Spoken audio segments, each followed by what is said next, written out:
Praise the Lord. മർക്കോസ് എഴുതിയ സുവിശേഷം 6-ാം അധ്യായം.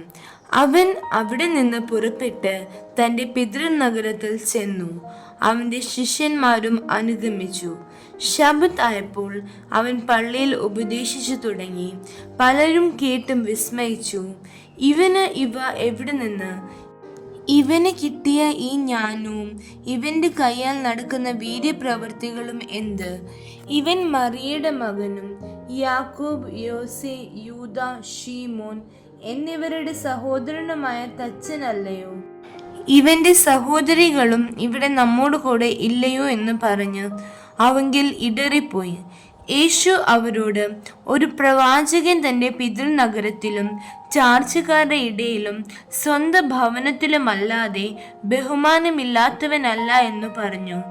ഏതാനും ചില രോഗികളുടെ മേൽ കൈവച്ചു സൗഖ്യം വരുത്തിയത് അല്ലാതെ അവിടെ വീര്യപ്രവൃത്തികൾ ഒന്നും ചെയ്യുവാൻ കഴിഞ്ഞില്ല. അവരുടെ അവിശ്വാസം ഹേതുവായി അവൻ ആശ്ചര്യപ്പെട്ടു. അവൻ ചുറ്റുമുള്ള ഊരുകളിൽ ഉപദേശിച്ചുകൊണ്ട് സഞ്ചരിച്ചു പോന്നു. അനന്തരം അവൻ 12 അടുക്കെ വിളിച്ചു അവരെ രണ്ടായി അയച്ചു തുടങ്ങി. അവർക്ക് അശുദ്ധാത്മാക്കളുടെ മേൽ അധികാരം കൊടുത്തു. അവർ വഴിക്ക് വടി അല്ലാതെ ഒന്നും എടുക്കരുത്. അപ്പവും പൊക്കണവും മടിശീലയിൽ കാശും അരുത്. ചെരുപ്പ് ഇട്ടുകൊള്ളാം. 2 വസ്ത്രം ധരിക്കരുത് എന്നിങ്ങനെ അവരോട് കൽപ്പിച്ചു. നിങ്ങൾ എവിടെയെങ്കിലും ഒരു വീട്ടിൽ ചെന്നാൽ അവിടം വിട്ട് പുറപ്പെടുവോളം അതിൽ തന്നെ പാർപ്പിൻ. ആരെങ്കിലും നിങ്ങളെ കൈക്കൊള്ളാതെയും നിങ്ങളുടെ വാക്ക് കേൾക്കാതെയും ഇരുന്നാൽ അവിടം വിട്ടു പോകുമ്പോൾ നിങ്ങളുടെ കാലിലെ പൊടി അവർക്ക് സാക്ഷ്യത്തിനായി കുടഞ്ഞു കളവീൻ എന്നും അവരോട് പറഞ്ഞു. അങ്ങനെ അവർ പുറപ്പെട്ട് മാനസാന്തരപ്പെടണമെന്ന് പ്രസംഗിച്ചു. വളരെ ഭൂതങ്ങളെ പുറത്താക്കുകയും അനേകം രോഗികൾക്ക് എണ്ണ തേച്ച് സൗഖ്യം വരുത്തുകയും ചെയ്തു. ഇങ്ങനെ അവൻ്റെ പേർ പ്രസിദ്ധമായി വരികയാൽ ഹെരോദ രാജാവ് കേട്ടിട്ട്, യോഹന്നാൻ സ്നാപകൻ മനുഷ്യരുടെ ഇടയിൽ നിന്ന് ഉയർത്തെഴുന്നേറ്റിരിക്കുന്നു, അതുകൊണ്ട് ഈ ശക്തികൾ അവനിൽ വ്യാപരിക്കുന്നു എന്ന് പറഞ്ഞു. അവൻ ഏലിയാവാകുന്നു എന്ന് മറ്റു ചിലർ പറഞ്ഞു. വേറെ ചിലർ അവൻ പ്രവാചകന്മാരിൽ ഒരുത്തനെ പോലെ ഒരു പ്രവാചകൻ എന്ന് പറഞ്ഞു. അത് ഹെരോദാവ് കേട്ടാറെ, ഞാൻ തല വെട്ടിച്ച യോഹന്നാനാകുന്നു അവൻ ഉയർത്തെഴുന്നേറ്റിരിക്കുന്നു എന്ന് പറഞ്ഞു.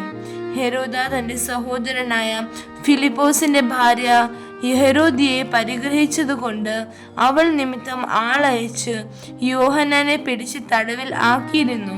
സഹോദരന്റെ ഭാര്യയെ പരിഗ്രഹിക്കുന്നത് നിനക്ക് വിഹിതമല്ല എന്ന് യോഹന്നാൻ ഹെരോദാവോട് പറഞ്ഞിരുന്നു. ഹെരോദിയയോ അവന്റെ നേരെ പകവെച്ച് അവനെ കൊല്ലുവാനും ഇച്ഛിച്ചു. സാധിച്ചില്ല താനും.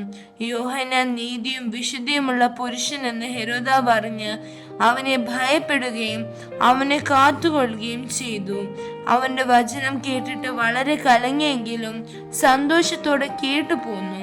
എന്നാൽ ഹെരോദാവ് തന്റെ ജനനോത്സവത്തിൽ തന്റെ മഹത്തുക്കൾക്കും സഹസ്രാധിപന്മാർക്കും ഗലീലയിലെ പ്രമാണികൾക്കും വിരുന്ന് കഴിച്ചപ്പോൾ ഒരു തരം വന്നു. ഹെരോദ്യയുടെ മകൾ അകത്ത് ചെന്ന് നൃത്തം ചെയ്തു. ഹെരോദാവിനെയും വിരുന്നുകാരെയും പ്രസാദിപ്പിച്ച സമയം, മനസ്സുള്ളത് എന്തെങ്കിലും എന്നോട് ചോദിച്ചു കൊള്ളുക, നിനക്ക് തരാം എന്ന് രാജാവ് ബാലയോട് പറഞ്ഞു.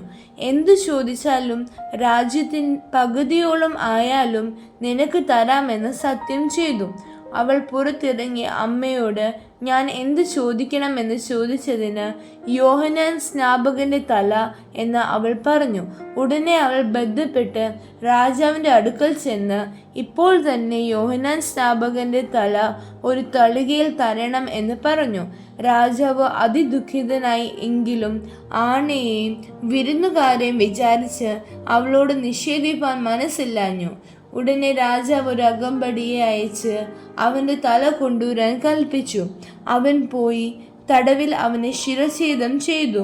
അവൻ്റെ തല ഒരു തളികയിൽ കൊണ്ടുവന്ന് ബാലയ്ക്ക് കൊടുത്തു. ബാല അമ്മയ്ക്ക് കൊടുത്തു. അവൻ്റെ ശിഷ്യന്മാർ അത് കേട്ടിട്ട് വന്ന് അവൻ്റെ ശവം എടുത്ത് ഒരു കല്ലറയിൽ വച്ചു. പിന്നെ അപ്പോസ്തലന്മാർ യേശുവിൻ്റെ അടുക്കൽ വന്നുകൂടി തങ്ങൾ ചെയ്തതും ഉപദേശിച്ചതും എല്ലാം അറിയിച്ചു. വരുന്നവരും പോകുന്നവരും വളരെ ആയിരുന്നതിനാൽ അവർക്ക് ഭക്ഷിപ്പാൻ പോലും സമയമില്ലായക കൊണ്ട് അവൻ അവരോട്, നിങ്ങൾ ഒരു ഏകാന്ത സ്ഥലത്ത് വേറിട്ട് വന്ന് അല്പം ആശ്വസിച്ചു കൊള്ളുവിൻ എന്ന് പറഞ്ഞു. അങ്ങനെ അവർ പടകിൽ കയറി ഒരു ഏകാന്ത സ്ഥലത്ത് വേറിട്ട് പോയി. അവർ പോകുന്നത് പലരും കണ്ടറിഞ്ഞ് എല്ലാ പട്ടണങ്ങളിൽ നിന്നും കാൽനടയായി അവിടേക്ക് ഓടി അവർക്ക് മുമ്പേ എത്തി.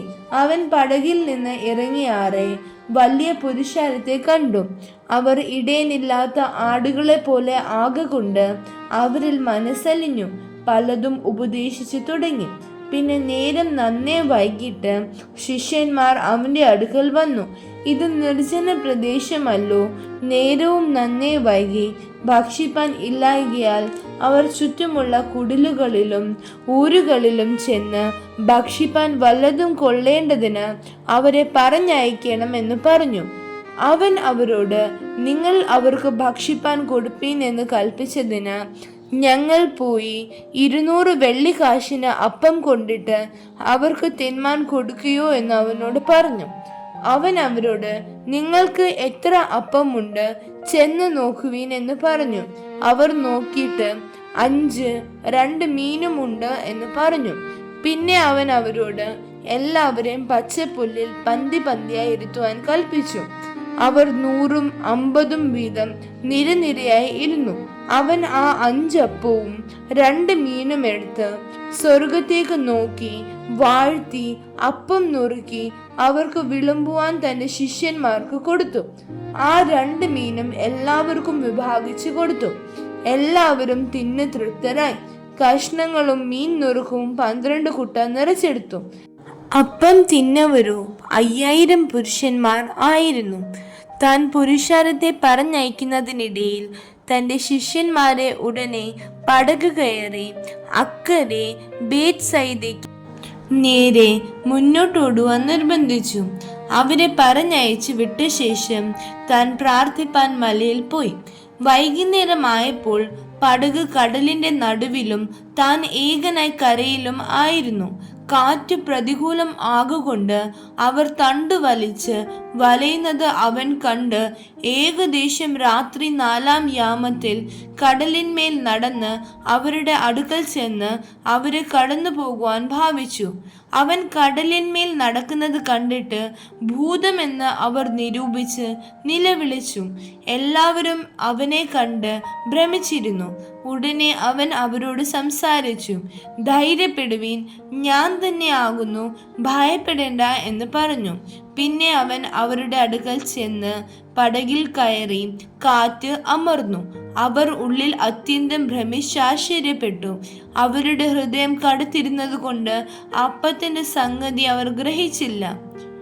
അവർ അക്കരെ എത്തി ഗെന്നസരത്ത് ദേശത്ത് അണഞ്ഞു. അവർ പടകിൽ നിന്ന് ഇറങ്ങിയ ഉടനെ ജനങ്ങൾ അവനെ അറിഞ്ഞു. ആ നാട്ടിലൊക്കെയും ചുറ്റിയോടി അവൻ ഉണ്ട് എന്ന് കേൾക്കുന്ന ഇടത്തേക്ക് ദീനക്കാരെ കിടക്കയിൽ എടുത്തും കൊണ്ട് വന്നു തുടങ്ങി. ഊരുകളിലോ പട്ടണങ്ങളിലോ കുടിലുകളിലോ അവൻ ചെന്നിടത്തൊക്കെയും അവർ ചന്തകളിൽ രോഗികളെ കൊണ്ടുവന്നു വച്ചു. അവന്റെ വസ്ത്രത്തിന്റെ തൊങ്ങലെങ്കിലും തൊടേണ്ടതിന് അപേക്ഷിക്കുകയും അവനെ തൊട്ടവർക്കൊക്കെയും സൗഖ്യം വരികയും ചെയ്തു. ആമേൻ.